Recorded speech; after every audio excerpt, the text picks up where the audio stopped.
ఆమేన్, అనంతమైన దేవుని యొక్క ఆలోచనలో దాయబడిన, ఆమేన్, చూసారా, ఆ గొప్ప అనంతమైన శక్తితో రాయబడిన, అనంతమైన ఆలోచనతో రాయబడిన, ఎవరికి అర్థం కాని, థియాలజీకి అర్థం కాని, ఈ బైబిల్ కాలేజీకి అర్థం కాని ఆ ఉన్నతమైన సంగతులను దేవుడు ఎవరికి బయలుపరిచాడంట? మొదట మూలపాఠములను మరలా బోధించవలసి వచ్చాను. మీరు పాలు త్రాగవలసిన వారే కానీ బలమైన ఆహారము తినగలిగిన వారు కారు. అంటే పిల్లలకి ఏ ఆహారం పెట్టాలి? బలహీనమైన పాలు. పెద్దవారికి ఏం తినాలి? బలమైన ఆహారం. అంటే ఈ పాలు ఏమిటి, బలమైన ఆహారం ఏంటి? Praise the Lord. అమ్మ వింటున్నారా? బలమైన ఆహారము పెద్దవారికి అనగా ఏ తినే వారికి. అందుకే పౌలు అంటున్నాడు ఇక్కడ 13 వచ్చింది, చదవండి అమ్మ. మరియు పాలు త్రాగు ప్రతివాడును శిష్యువు. నీతి వాక్య విషయంలో. ఏ వాక్యం అంటే అది? నీతికి సంబంధించింది. ఆమేన్.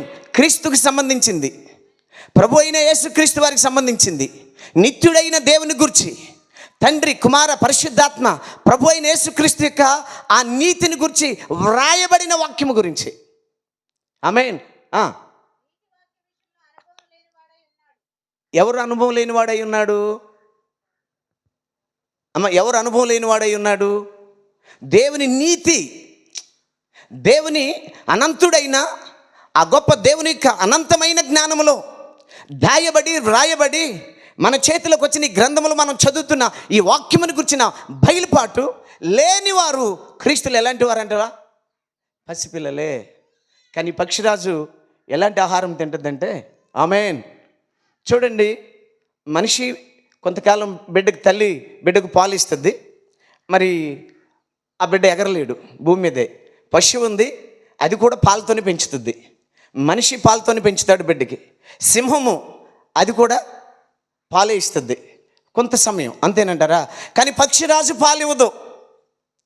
ఆమేన్. పక్షిరాజు పాలివ్వదు. మత్తయ్య సింహానికి గుర్తు, మార్కు దూడ గుర్తు, లూక మనిషి ముఖానికి గుర్తు, యోహాను, ఆమేన్, పక్షిరాజు గుర్తు. అంటే ఇది ఏ కాలంలో మనం ఉన్నామంటే సాయంకాల సమయంలో ఉన్నాం. బైబిల్ సెలవిస్తుంది ఇది పక్షిరాజు కాలం అని. అంటే పక్షిరాజు కాలం అంటే అర్థం ఏంటి? భూ సంబంధమైన ఆకర్షణ జయించి ఉన్నతమైన, ఆమేన్, ఆవలి గట్టుకు వెళ్ళే కాలం ఇది. పరలోకమని చెప్పబడే స్థలానికి వెళ్ళే కాలం ఇది. ఈ కాలంలో ఎత్తబడాలంటే శరీర సంబంధమైన, ఈ బాహ్య సంబంధమైన ఆహారం నుండి ఆత్మ సంబంధమైన ఆహారంలోకి మనం వెళ్ళాలి. ఆహారం ఎలాంటిది అంటే పక్షిరాజుకు సంబంధించిన ఆహారం. ఆమేన్. ప్రభు అన్నాడు యోహాను సువార్తలో, ఆ మన్నాను తిన్న వాళ్ళు చనిపోయారు కానీ నన్ను తిన్నవాడు చనిపోలేదు, పరలోకం దిగొచ్చిన జీవాహారమును నేనే అని ప్రభు చెప్పారు కదండి. సరే, సింపుల్ ఇంకొక చిన్న మాటే, ఈ ఒక్క మాటే. అంటే పక్షిరాజు తన బిడ్డలకి ఏమిస్తుంది? ఎవరి పక్షిరాజు? దేవుడు తన్ను తాను పక్షిరాజుగా పోల్చుకున్నాడు.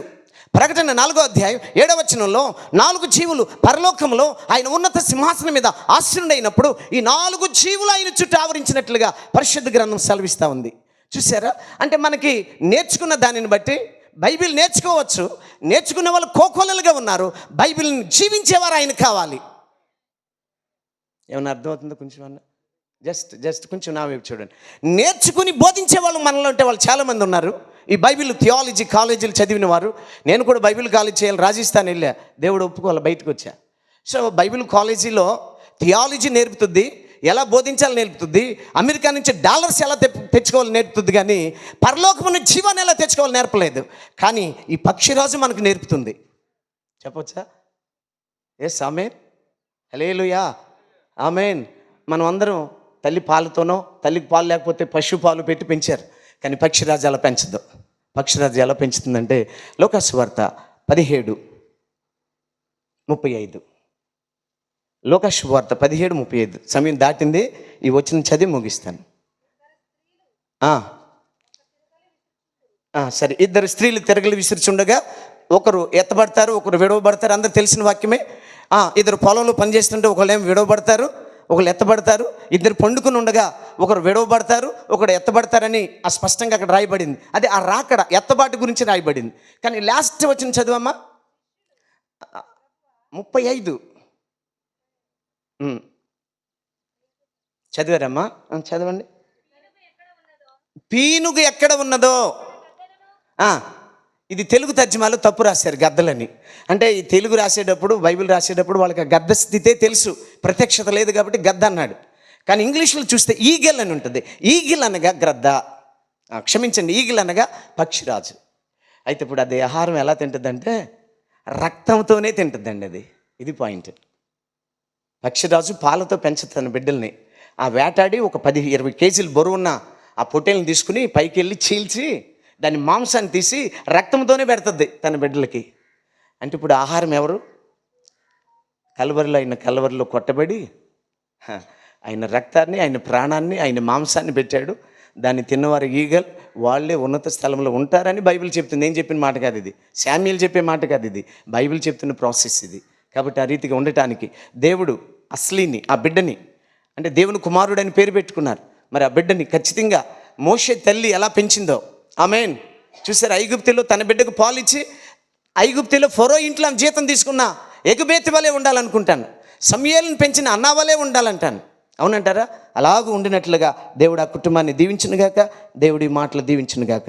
పరిశుద్ధుడైన దేవ ప్రభు యేసు ఎత్తుబడిన ఈ చిన్న మాటలు మా అందరి హృదయాలు స్థిరపరచమని, జరుగుతున్న కార్యాన్ని ఇక్కడ అధ్యక్ష వహించి స్థానిక కాపురు నడిపించుండగా వారిని, వారి కుటుంబాన్ని, నాతో ఉన్న సేవకులను, జరగబోచున్న కార్యమంతా మీ ఆత్మ ద్వారా, నీ పరిశుద్ధాత్మ నాయకత్వంలో జరిగించి మహిమ పొందమని, సమస్త ఘనత మహిమలు మీకు చెల్లిస్తూ, చిన్ని ప్రత్యేకముగా ఆ కుటుంబాన్ని మీరు కట్టినందుకు వందనాలు. కృపాస్థలకు అప్పగిస్తూ ప్రభు అయిన యేసుక్రీస్తు నామములో ప్రార్థించుచున్నాము. Amen. God bless you sir. Hallelujah.